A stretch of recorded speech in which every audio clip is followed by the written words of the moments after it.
Assalamualaikum warahmatullahi wabarakatuh.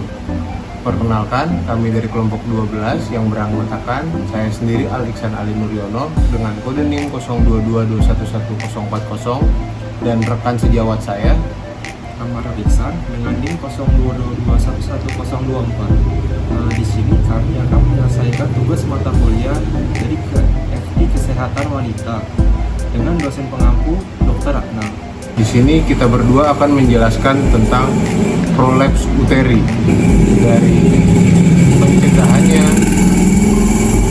faktor risiko, penyebab, hingga penanganannya. Disimak baik-baik ya guys. Simak guys.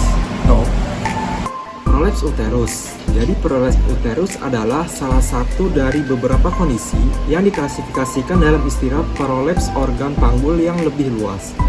Dalam keadaan normal, rahim berada di dalam panggul di antara organ panggul lainnya. Seiring bertambahnya usia dan faktor risiko lainnya, dapat terjadi melemahnya otot dan ligamen yang menopang pada posisi panggul. Selanjutnya, prolaps uteri dikategorikan menjadi 4 tahap. Yang pertama, leher rahim turun ke dalam vagina. Yang kedua, leher rahim turun hingga dapat di dalam lubang vagina. Yang ketiga, leher rahim berada di luar vagina. Lalu yang keempat, seluruh rahim berada di luar vagina. Untuk penyebabnya, prolaps uteri sering disebabkan oleh beberapa faktor antara lain sebagai berikut. Pertama, ada kehamilan. Selama hamil, rahim menahan bayi yang terus berkembang. Seiring waktu, otot penyangganya akan semakin melemah. Oleh karena itu, semakin sering Anda hamil, semakin rentan pula mengalami prolaps uteri. Yang kedua, persalinan normal. Selain kehamilan, proses saat persalinan normal bisa menyebabkan kondisi ini, terutama bila melahirkan bayi besar. Proses bersalin yang terlalu lama dan mengejan atau ngeden dengan kuat ketika persalinan. Yang ketiga, aktivitas berat. Selain pengaruh hamil dan melahirkan, aktivitas yang terlalu berat juga dapat menyebabkan peranakan turun. Contoh, otot perut sering kontraksi keras karena mengangkat barang-barang yang berat. Yang keempat, penyakit tertentu. Penyebab prolaps uteri lainnya adalah bila wanita yang menderita penyakit tertentu yang menyebabkan tekanan pada perut, misalnya batuk kronis dan sembelit yang berkepanjangan. Yang kelima, berkurangnya kadar hormonal. Risiko pada prolaps uteri akan meningkat seiring bertambahnya usia wanita dan menurunnya kadar hormon estrogen. Estrogen adalah hormon yang membantu menjaga otot-otot panggul tetap kuat. Biasanya, wanita lansia atau postmenopause merupakan orang yang memiliki resiko paling tinggi terhadap kondisi ini.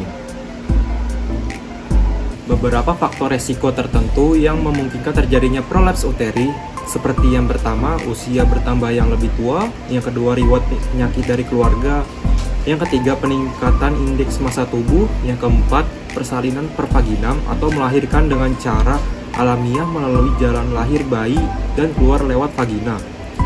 Lalu yang terakhir kelima yaitu sembelit.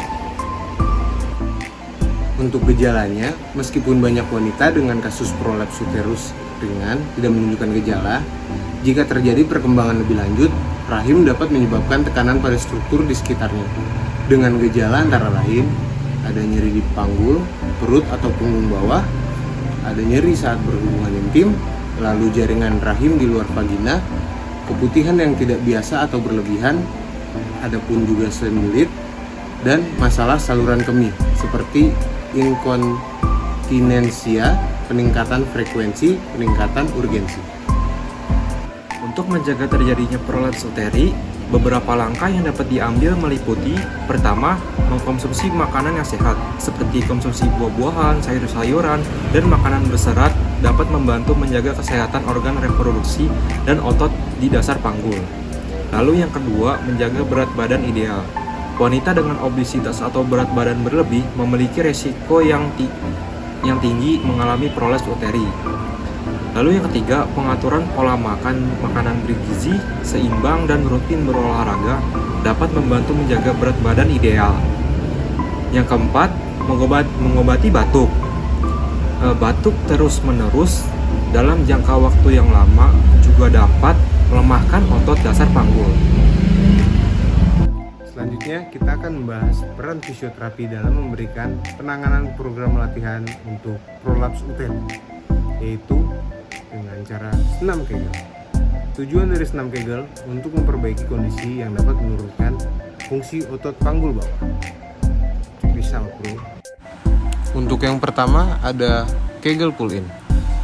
Dengan cara angkat bokong, tarik nafas, lutut menempel ketika di atas, buang nafas dan kontraksikan otot dasar panggul. Buka lutut, tarik nafas dan turunkan bokong, buang nafas. Dilakukan selama 30 detik.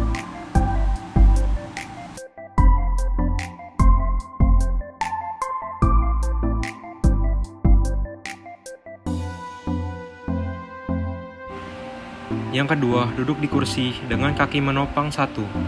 Buka siku ke samping, tarik nafas, dan siku tutup, buang nafas, atau kontraksi seperti sedang membuang air kecil. Biasa dilakukan selama 30 detik. Yang ketiga, jepit balok dengan gerakan maju dan mundur.